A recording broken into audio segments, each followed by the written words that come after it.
Elizabeth Bathory was a Hungarian noblewoman who lived in the 16th and early 17th centuries, who allegedly killed up to 650 young girls and women, and so is thought to be history's first female serial killer.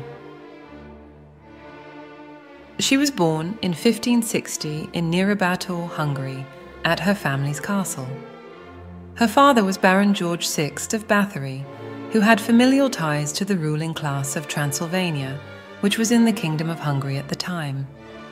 Her mother was Baroness Anna Bathory of another branch of the family, who also had blood ties to Transylvania. Also on her mother's side, Elizabeth was the niece of Stephen Bathory, the King of Poland, Grand Duke of Lithuania, and the Prince of Transylvania. Her brother Stephen was the Chief Judge or Judge Royal of Hungary. Elizabeth was raised Protestant and could speak and write in Latin, Greek, German, and Hungarian. Elizabeth also seemed to have suffered from seizures, and so is thought to have had epilepsy. This ailment was called falling sickness at the time, and the general treatment for it was giving the blood of a person without illness to the afflicted. People from the time who knew her accused her of being cruel and mean, an accusation often directed at the nobility. There were rumors that when Elizabeth was 13 years old, before her first marriage, she gave birth to an illegitimate love child, fathered by a peasant boy in a forbidden love affair. This child was also supposedly taken away by her family to be raised by a trusted confidant of the family in Wallachia.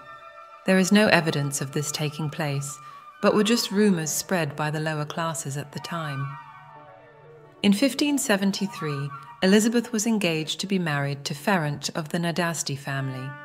The Nadasdys were an old Hungarian noble family who had a reputation for marked martial prowess. This loveless and political marriage took place on May 8, 1575, at the castle of Varano in what is now Slovakia. Bathory went to live with her husband at his castle of Kakate in the Little Carpathian Mountains. He even went a step further and transferred official ownership of the estate to her, including the country house and 17 nearby villages. It was unknown why he did this, but they made their official home at his other castle of Sava after this.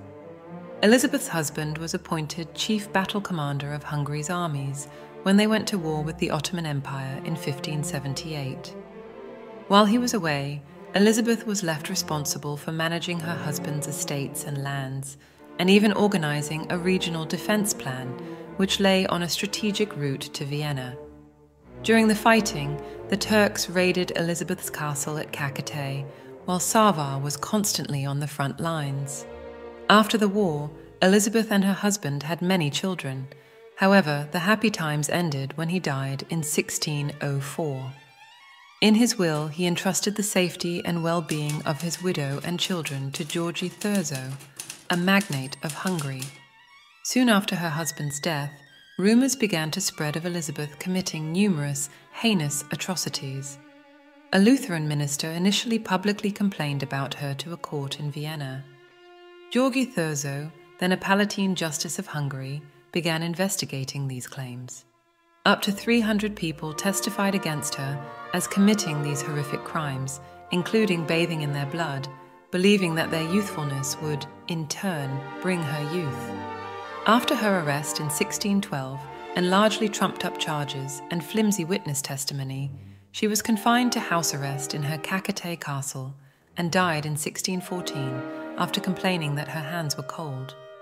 She and her family were known political enemies of the ruling Habsburg imperial family at the time, so that fact has led people to believe that this was a politically motivated witch hunt. This is especially popular considering much of her lands were divided between that powerful family. Still, the idea of a member of the noble class preying on the innocent peasant class is an old trope. The classic theme of a vampire dwelling in a castle and coming out at night to indulge in their sadistic pleasures.